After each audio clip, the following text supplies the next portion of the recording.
Okay, loves, Stacey here. Let's get into the Binny Chronicles Part 1.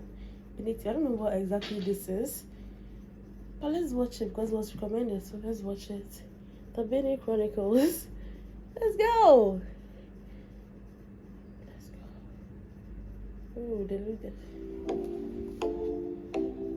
Colette, Sheena, Stacey, Again, was I'm not a dancer, I'm not a singer, I'm not a performer, don't do acting. Ang dami-daming tao. Ba't ako?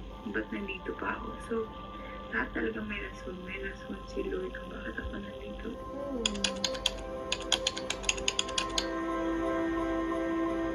Is this a documentation? What I'm doing here right now, it's so opposite. It's such a big contrast from what I was doing before. Hold on, I'm seated. Singer, professional dancer, hindi ako kagaya sa iba na bata pa lang, nag-start na mag-join ng mga contest, singing contest, dance contest. Pero na-pressure ako sa iba kasi nung time na yun, nung pinasok nila ako, the girls, they know to sing and dance. And ako, I had such a hard time picking up the steps and getting all the pitch right. It was so hard. Lagi akong napapagalitan. Pag voice class, when it's a dance. You want to be a good singer? Just you want to be. Oh, who's that? You need to hard work. Kasi ang daming beses na gusto kong umiyak na lang tsaka umuwi. Hindi na bumalik dito kasi dahil sa pressure na na-feel ko, napag-isipan ko din na mag-quit because I thought na I'm not for here. Why should I be? You could see it as an encouragement for you to practice even harder and to develop more and work even harder for the long term. You just have to see everything in a positive way. You're trying to learn mga new choreos and trying to sing new songs in which kahit hindi siya sa comfort zone ko na klase na song. If I were to compare myself before, I would say, girl po ako. There are so many great things that will happen. So now I'm here. I'm a Binny na. Never in my life expect ko to lahat. To my co-trainee, congrats to everyone. You all did great. You all did our best. Siguro minsan, tahimik lang ako because I don't speak a lot. Pero honestly, I always observe everyone. Did I count for myself? I'll show or something. I appreciate everyone. Talaga.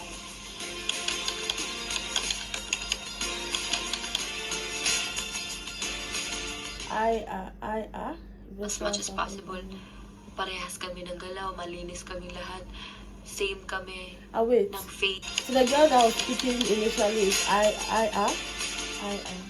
Oh, okay, As much as possible, Please collect. parehas kami ng galaw, malinis kami lahat. Same kami ng face, same kami kung saan kami papunta. Gusto ko, wala kaming pagsisisihan. Basta gusto kong maayos lahat.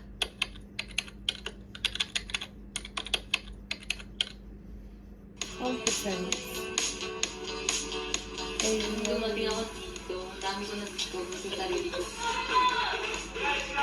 May mga times na pagod na sa training kasi madali kasi magsabi na okay mag-quit ako pero nag-flashback lahat ng mga memories ng mga dating trainings. Tas, mahirap din naman yun. Tapos sa Korean training susuko ako. Naisip ko yun, so bakit ako mag-quit?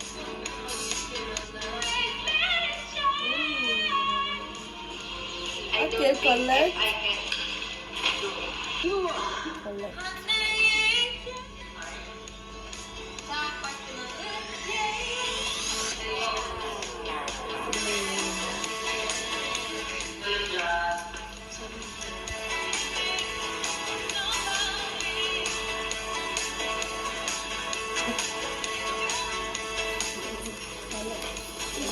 Nag-improve din ako sa confidence ko. Dati sobrang mahihain ako, hindi ako kumakanta na na ako lang mag-isa. Trinay ko talaga yung best ko na i-face yung feelings ko.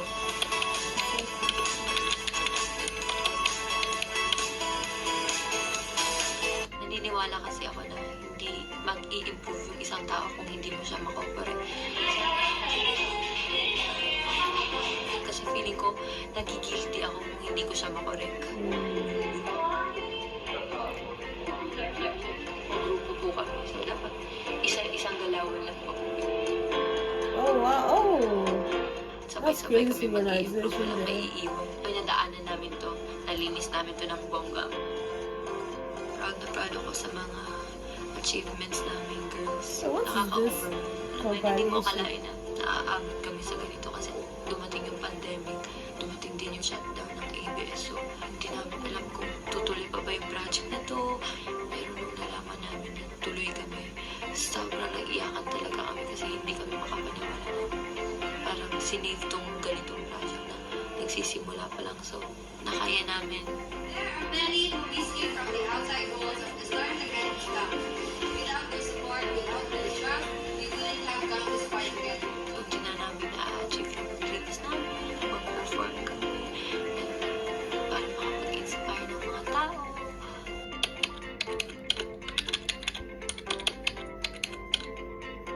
True. Colette, actually the main vocal lead and the lead rap. Nararamdaman ko po yung nagtutulungan po kami para Maloy. ayaw nung isa na may napag-iiwanan. Sama-sama po talaga.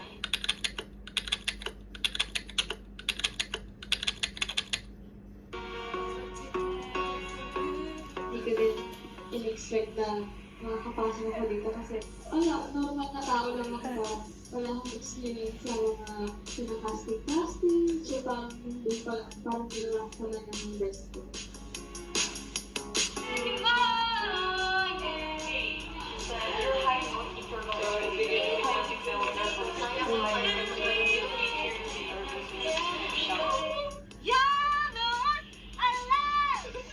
Singing makes me happy.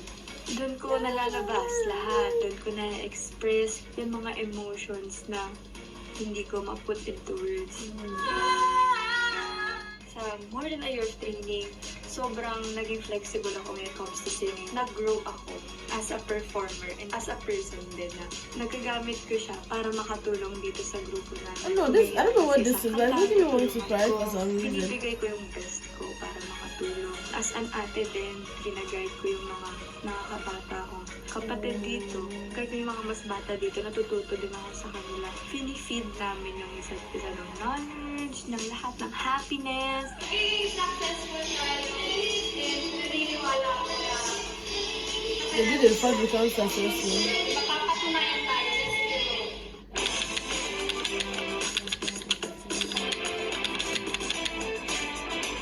I like my Family Lord. ko po is one of the reasons why ako nagpapatuloy dito kahit sobrang nakakapagod. Kahit na iniisip mo dati, saan ba papunta to? Ginagawa ko pa din. Kasi nagtitiwala lang ako kay Lord sa management. Nagtitiwala ako sa sarili ko na lahat ng tumira sa lahat. And syempre, iniisip ko din, yung mga girls, hirap namin lahat. Hindi lang physically, kundi mentally na sobrang roller coaster niya. Sobrang nakaka-inspire kasi ang sarap na may kasama ka ding mangarap. Kasi alam mo din, yung pinaghirapan nila. Alam mo din kung ano yung rason kung bakit gusto nila ipagpatuloy ito. Proud ko talaga ako sa sarili ko kasi talagang sinubok po ako. Napagtagumpayan ko kung na-face ko po siya ng buong puso. My Lord.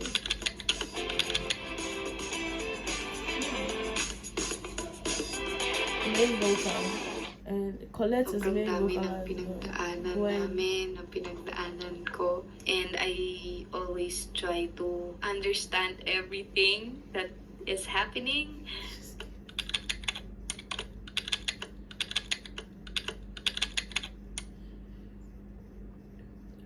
I started this year living as an ordinary person with an ordinary life, and now I'm living with extraordinary people.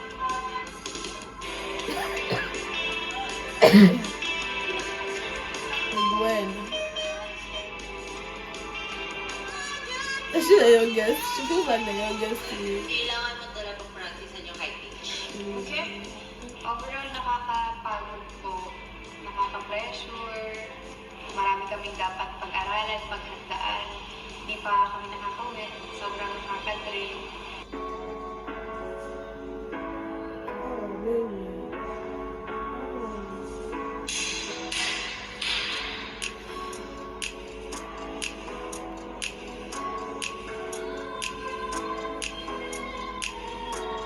Isa pa po talaga ito sa unforgettable na nangyayari sa akin. Pinakamasakit na naramdaman ko sa buong buhay ko. Mag-run na kami nung sayaw. At napilok ako ng bongga-bongga. Hindi ako nakapag-training for 2 months hanggang sa pinag-therapy namin. Pinag-asasahin exercises para lang na siguro matest kung ano yung sumasakit sa tingin. Sobrang nagigilty ako. Ayun, sa training, nakaupo ako, nanonood lang. Sayaw na din ako. Pero hindi pa po talaga pwede. Oh, I can just imagine Sobrang how down na draining down that ako would have every been. time. Paano kung di ako makahapol? Nanginginayang ako din na ang dami kong na-leave na lessons.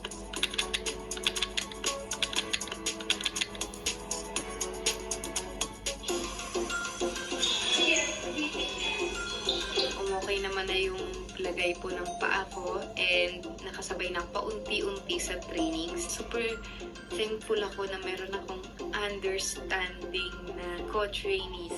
Sobrang inalagaan nila ako while nagpapagaling ako and hindi nila pinaramdam sa akin na pabigat ako. Oh my gosh. I love you girls so much.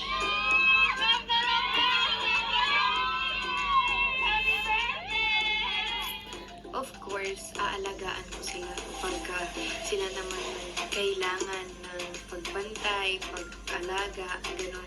Give and take sa mga maliliit na bagay na hindi na kailangan sabihin. Marami po akong bagay na natutunan, yung mga bagay na hindi ko expect na kaya ko palang gawin.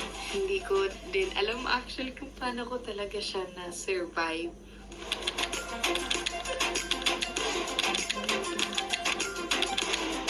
Oh, these words that they're writing is such powerful words. Lead Baker, lead rapper, Gwen. Ooh. So wait, if from my understanding, Bini Chronicles is just showing us how they got to where they've gotten to. Is it?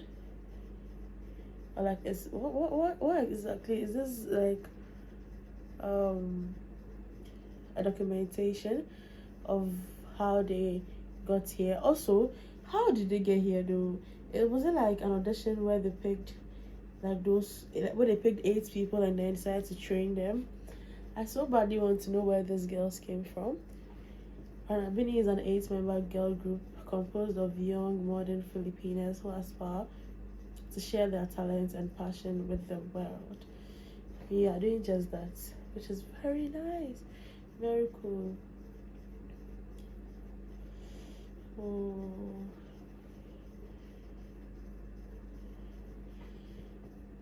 It feels like it's summarized. I'm not really getting how they got it, but regardless, like all the things they are saying makes me feel sad.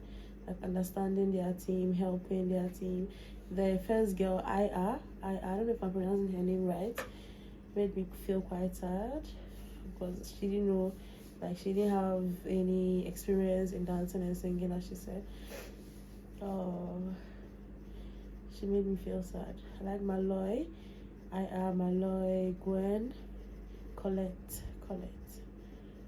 Child, I'll see you again in the part 2 of this. Please let me know. Just give me an idea of all this. I don't know how to put it, but you know, yeah, that is all for today, guys. I'll see you again in a reaction video. Like, comment, share, and subscribe, and take care of yourselves. Bye. When one video ends, just open up another one. It's called binge viewing. Go ahead. I support you.